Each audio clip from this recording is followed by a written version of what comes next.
بسم اللہ الرحمن الرحیم۔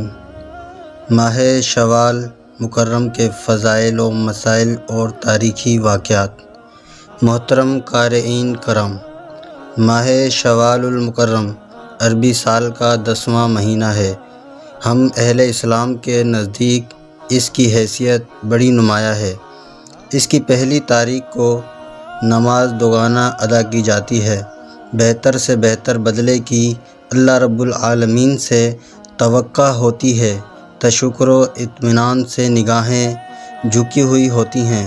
بس ایک عجیب سماں ہوتا ہے جس سے روح تازہ ہوتی ہے۔ اسلامی سال کے 10ویں مہینے کا نام شوال المکرم ہے۔ اس کی وجہ تسمیہ یہ ہے کہ یہ شول سے ماخوذ ہے، جس کا معنی اونٹنی کا دم اٹھانا یعنی سفر اختیار کرنا ہے۔ اس مہینے میں عرب لوگ سیر و سیاحت اور شکار کھیلنے کے لیے اپنے گھروں سے باہر چلے جاتے ہیں، اس لیے اس کا نام شوال رکھا گیا۔ اس مہینے کی پہلی تاریخ کو عید الفطر ہوتی ہے، جس کو یوم رحمت بھی کہتے ہیں، کیونکہ اس دن اللہ تعالیٰ اپنے بندوں پر رحمت فرماتا ہے، اور اسی روز اللہ تعالیٰ نے شہد کی مکھی کو شہد بنانے کا الہام کیا تھا، اور اسی دن اللہ تعالیٰ نے جنت پیدا فرمائی، اور اسی روز اللہ تبارک و تعالیٰ نے درخت توبہ پیدا کیا، اور اسی دن کو اللہ عز و جل نے حضرت جبرائیل علیہ السلام کو وحی کے لیے منتخب فرمایا، اور اسی دن میں فرعون کے جادوگروں نے توبہ کی تھی۔ اسی مہینے کی چوتھی تاریخ کو نبی کریم صلی اللہ علیہ وآلہ وسلم نجران کے نصرانیوں کے ساتھ مباہلہ کے لیے نکلے تھے، اور اسی ماہ کی 15ویں تاریخ کو احد کی لڑائی ہوئی، جس میں سید الشہداء حضرت امیر حمزہ رضی اللہ تعالیٰ عنہ شہید ہوئے تھے، اور اسی ماہ کی 25 تاریخ سے آخری ماہ تک جتنے دن ہیں وہ قوم عاد کے لیے منحوس دن تھے، جن میں اللہ جل شانہ نے قوم عاد کو ہلاک فرمایا تھا۔ یہ مبارک مہینہ وہ ہے کہ جو حج کے مہینوں کا پہلا مہینہ ہے، یعنی حج کی نیت سے آغاز سفر شہر الفطر بھی کہتے ہیں۔ اس کی پہلی تاریخ کو عید الفطر ہوتی ہے، جس میں اللہ تعالیٰ اپنے بندوں کو بخشش کا مژدہ سناتا ہے، جیسا کہ حدیث شریف میں ہے۔ ترجمہ: جب عید کا دن آتا ہے یعنی عید الفطر کا دن، تو اللہ تبارک و تعالیٰ اپنے فرشتوں سے فرماتا ہے کہ اس مزدور کی کیا مزدوری ہے جس نے اپنا کام پورا کیا؟ فرشتے عرض کرتے ہیں کہ اے ہمارے پروردگار، اس کی جزا یہ ہے کہ اسے پورا اجر دیا جائے۔ اللہ تبارک و تعالیٰ فرماتا ہے، اے میرے فرشتوں، میرے بندوں اور میرے باندیوں نے میرے فریضے کو ادا کر دیا ہے۔ پھر وہ عیدگاہ کی طرف نکلے دعا کے لیے پکارتے ہوئے، اور مجھے اپنی عزت و جلال اور اکرام اور بلندی اور بلند مرتبے کی قسم میں ان کی دعا قبول کروں گا۔ بس فرماتا ہے، اے میرے بندو، لوٹ جاؤ، میں نے تمہیں بخش دیا اور تمہاری برائیاں نیکیوں سے بدل دیں۔ حضور اقدس صلی اللہ علیہ وسلم نے فرمایا کہ لوگ اس حال میں واپس لوٹتے ہیں کہ ان کی بخشش ہو چکی ہوتی ہے۔ حضرت انس بن مالک رضی اللہ تعالیٰ عنہ سے مروی ہے کہ نبی کریم صلی اللہ علیہ وسلم نے فرمایا، اللہ تعالیٰ اس شخص کو جس نے ماہ رمضان میں روزے رکھے، عید الفطر کی رات میں پورا اجر عطا فرما دیتا ہے، اور عید کی صبح فرشتوں کو حکم دیتا ہے کہ زمین پر جاؤ اور ہر گلی کوچے اور بازار میں اعلان کر دو اس آواز کو جن و انس کے علاوہ تمام مخلوق سنتی ہے کہ محمد صلی اللہ علیہ وسلم کے امتیوں، اپنے رب کی طرف بڑھو، وہ تمہاری تھوڑی نماز کو قبول کر کے بڑا اجر عطا فرماتا ہے اور بڑے بڑے گناہوں کو بخش دیتا ہے۔ پھر جب لوگ عید گاہ روانہ ہو جاتے ہیں اور وہاں نماز سے فارغ ہو کر دعا مانگتے ہیں، تو اللہ تعالیٰ اس وقت کسی دعا اور کسی حاجت کو رد نہیں فرماتا، اور کسی گناہ کو بغیر معاف کیے نہیں چھوڑتا، اور لوگ اپنے گھروں کو مغفور ہو کر لوٹتے ہیں۔ حضرت وہب بن منبع رضی اللہ تعالیٰ عنہ سے مروی ہے کہ ہر عید کے دن ابلیس چلا کر روتا ہے، دوسرے شیاطین اس کے پاس جمع ہوتے ہیں اور پوچھتے ہیں، اے ہمارے سردار، آپ کیوں ناراض ہیں؟ وہ کہتا ہے، اللہ تعالیٰ نے اس دن میں حضرت محمد مصطفیٰ صلی اللہ علیہ وسلم کی امت کو معاف کر دیا، اب تم پر لازم ہے کہ انہیں شہوت و لذت میں ڈال کر غافل کر دو۔ رمضان المبارک کے 7 شوال کے 6 روزوں کا اہتمام سال بھر کے روزوں کے ثواب کو آسان کر دیتا ہے۔ غور کرنے پر یہ بات واضح ہوتی ہے کہ اس کے متعین روزوں میں سے روزہ اجر و ثواب کے اعتبار سے رمضان کے روزوں کے برابری رکھتا ہے۔ اس ابہام کی تھوڑی سی وضاحت یوں کی جا سکتی ہے کہ رمضان کا ہر روزہ دوسرے 10 روزوں کے برابر ہے۔ اس طرح 30 روزے 300 دنوں یعنی پورے 10 ماہ کے روزوں کے برابر ہوتے ہیں، اور پھر شوال کے 6 روزوں کو ملا لیا جائے تو پورے 360 دنوں 1 سال کے روزوں کا ثواب حاصل ہو جاتا ہے۔ حدیث ثوبان کا مفہوم بھی کچھ اس طرح ہے۔ ترجمہ: جس نے رمضان کے روزے رکھے تو 1 مہینے کا روزہ 10 مہینوں کے برابر ہوا، اور پھر عید الفطر کے بعد 6 روزے ملا کر سال بھر کے روزوں کے برابر ہوئے۔ حضرت ابو ایوب انصاری کی روایت بھی اسی طرف اشارہ کرتی ہے۔ ترجمہ: نبی کریم صلی اللہ علیہ وسلم کے ایک عظیم ساتھی حضرت اسامہ بن زید حرمت والے مہینوں میں روزے رکھتے۔ نبی کریم صلی اللہ علیہ وسلم نے شوال کے روزوں کی اہمیت اجاگر کرتے ہوئے فرمایا، شوال کے روزے رکھو، چنانچہ انہوں نے تا حیات شوال کے روزوں کا اہتمام کیا۔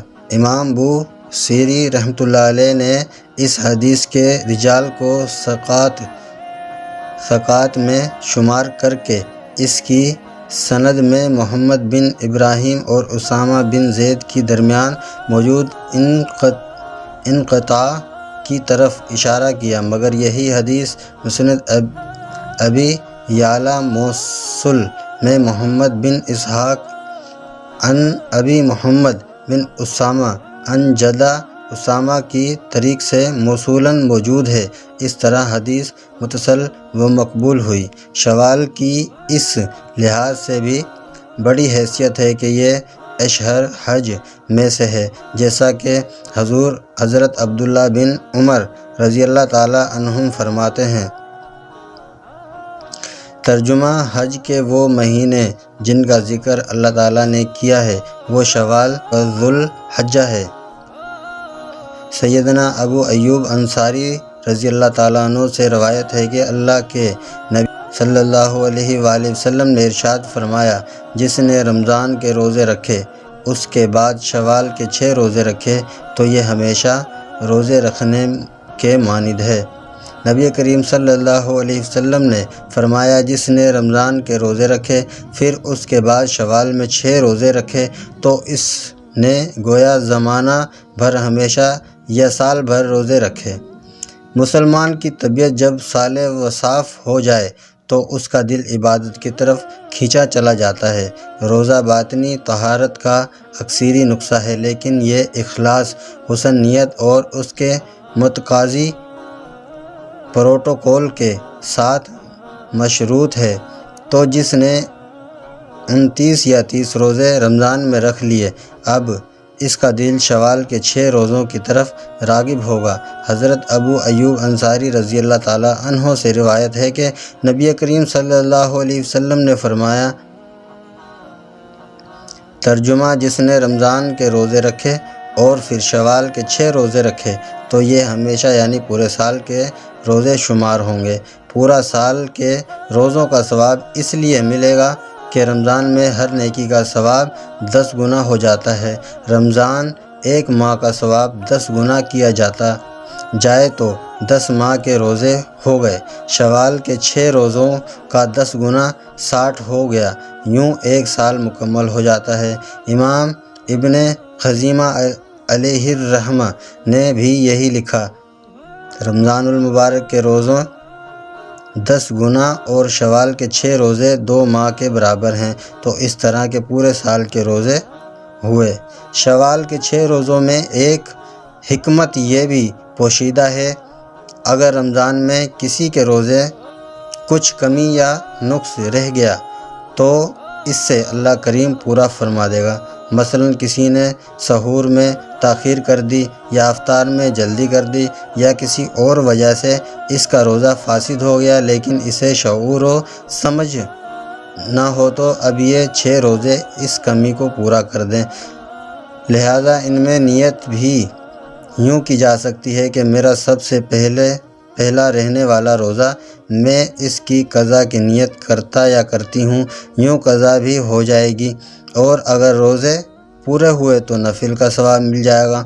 ایک روایت کی روز حشر اللہ عز و جل اپنے فرشتوں سے فرمائے گا، حالانکہ وہ زیادہ علم رکھنے والا ہے، میرے بندے کی نمازوں کو دیکھو، اس نے پورے کی ہیں، اس میں نقص ہے، اگر تو مکمل ہوں گی تو مکمل لکھی جائیں گی، اور اگر اس میں کچھ کمی ہوئی تو اللہ تعالیٰ فرمائے گا دیکھو میرے بندے کے نوافل ہیں، اگر تو اس کے نوافل ہوں گے تو اللہ تعالیٰ فرمائے گا میرے بندے کے فرائض اس کے نوافل سے پورے کرو، پھر باقی اعمال بھی اس طرح لیے جائیں گے۔ یہ 6 روزے مسلسل رکھیں یا وقفے کے ساتھ، دونوں طرح جائز و درست ہیں۔ سنت پوری ہو جائے گی لیکن ماہ شوال کے اندر مکمل کر لیں۔ یہ روزے فقط مستحب عمل ہے، جو نہ رکھے اسے اذیت نہ دی جائے، لیکن جس کی صحت اچھی ہے جسم سلام، وہ اس سعادت سے محروم نہ رہے۔ اس کے ساتھ ساتھ کوشش کیا کریں ہر پیر اور جمعرات کو بھی روزہ رکھیں، یہ بھی نبی کریم صلی اللہ علیہ وسلم کی سنت مبارکہ ہے۔ مسلمانوں کو ان کے نیک اعمال پر اللہ تبارک و تعالی اپنے فضل و کرم سے کم از کم 10 گنا اجر عطا فرماتا ہے۔ جو شخص نیک کام کرے گا اس کو اس کے 10 گنا ملیں گے، اور جو شخص برا کام کرے گا اس کو اس کے برابر ہی سزا ملے گی، اور ان لوگوں پر ظلم نہ ہوگا۔ اسی قاعدے کے مطابق ایک مہینے رمضان کے روزے 10 مہینوں کے برابر ہیں، اور اس کے بعد شوال کے 6 روزے بھی رکھ لیے جائیں تو یہ 2 مہینوں کے برابر ہوں گے۔ گویا رمضان کے بعد شوال کے 6 روزے رکھ لینے والا پورے سال روزہ رکھنے کے اجر کا مستحق ٹھہرا۔ دوسرے لفظوں میں اس نے پورے سال کے روزے رکھے، اور جس کا یہ مستقل معمول رہا تو وہ ایسے ہے جیسے اس نے پوری زندگی فرض روزے کے ساتھ گزاری۔ اس اعتبار سے یہ 6 روزے بڑی اہمیت کے حامل ہیں، گو ان کی حیثیت نفلی روزوں ہی کی ہے۔ چنانچہ نبی کریم صلی اللہ علیہ وسلم نے فرمایا، ترجمہ: رمضان المبارک کے روزے 10 ماہ اور شوال کے 6 روزے 2 ماہ کے برابر ہیں، تو اس طرح کے پورے سال کے روزے ہوئے۔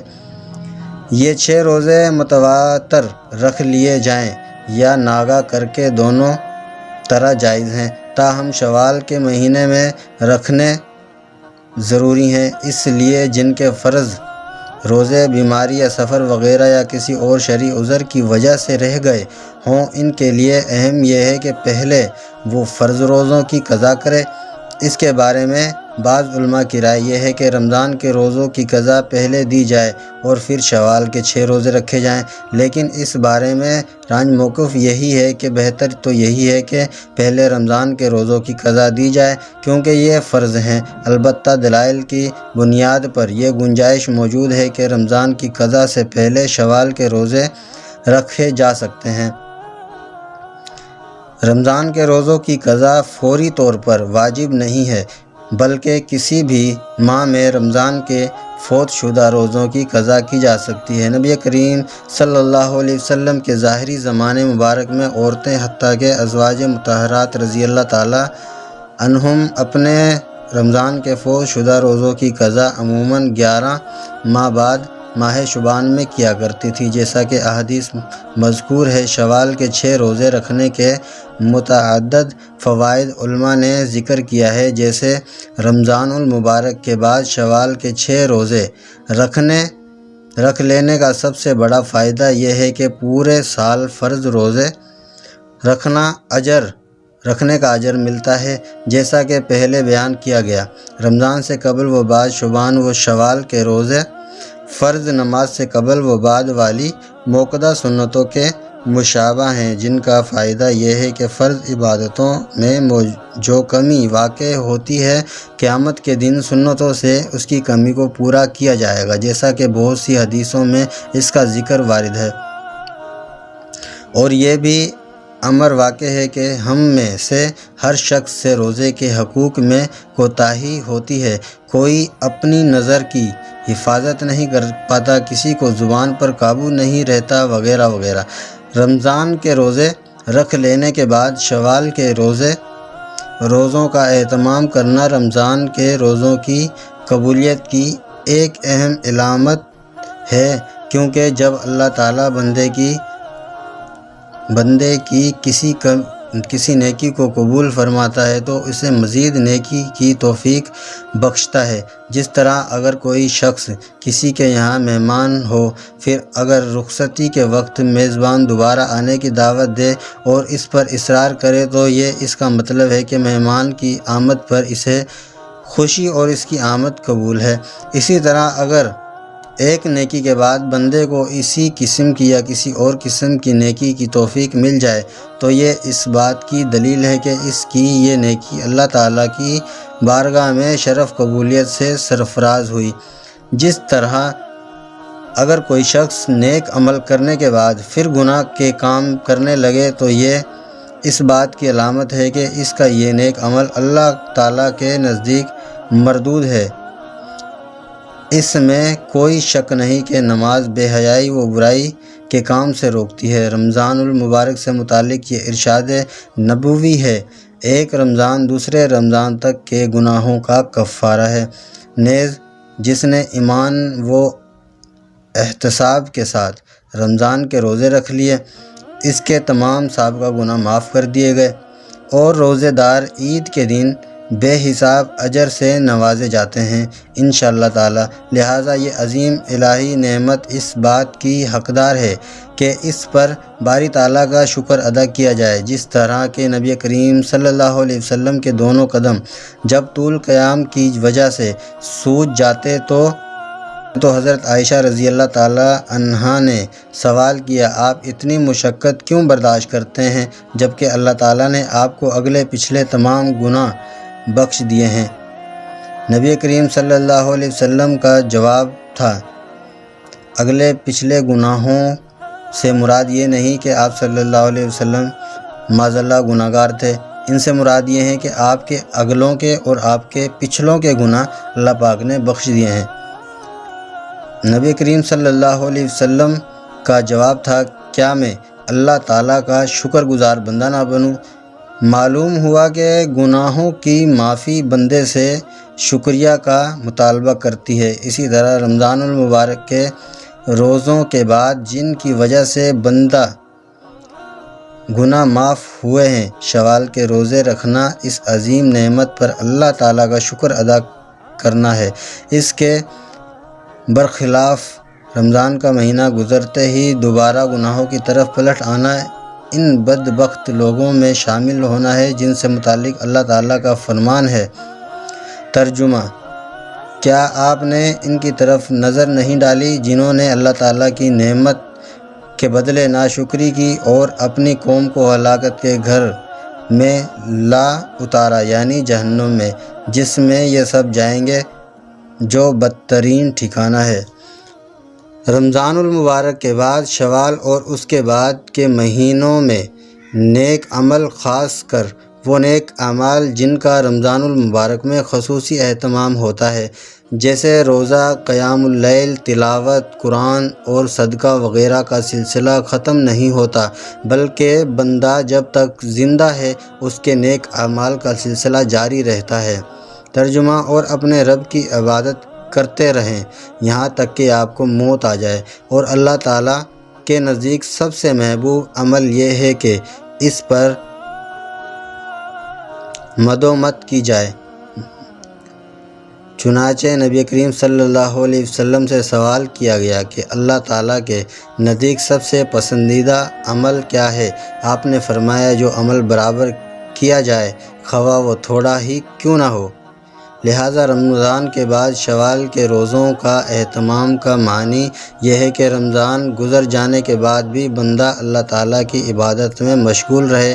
کسی عالم نے کیا خوب کہا کہ وہ لوگ بہت ہی برے ہیں جو اللہ تعالیٰ کے حق کو صرف رمضان میں پہچانتے ہیں، حالانکہ اللہ تعالیٰ کے نیک بندے پورا سال اللہ تعالیٰ کی عبادت کرتے ہیں۔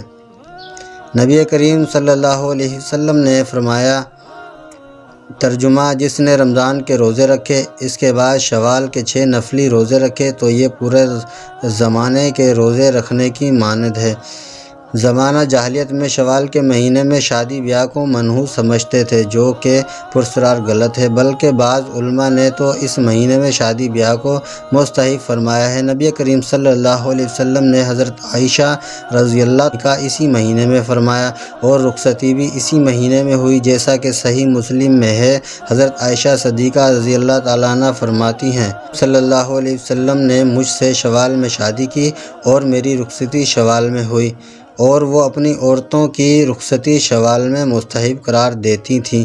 ماہ شوال میں کئی تاریخی جنگیں بھی ہوئیں جن میں مسلمانوں نے اپنی جان و مال کی قربانی دے کر اسلام کو سر بلند کیا اور اللہ تعالیٰ کی مدد سے فتح و ظفر کے جھنڈے بھی گاڑ دیے۔ مشرکین مکہ کی زبردست شکست کی وجہ سے پورا مکہ بدل کی آگ میں جل رہا تھا۔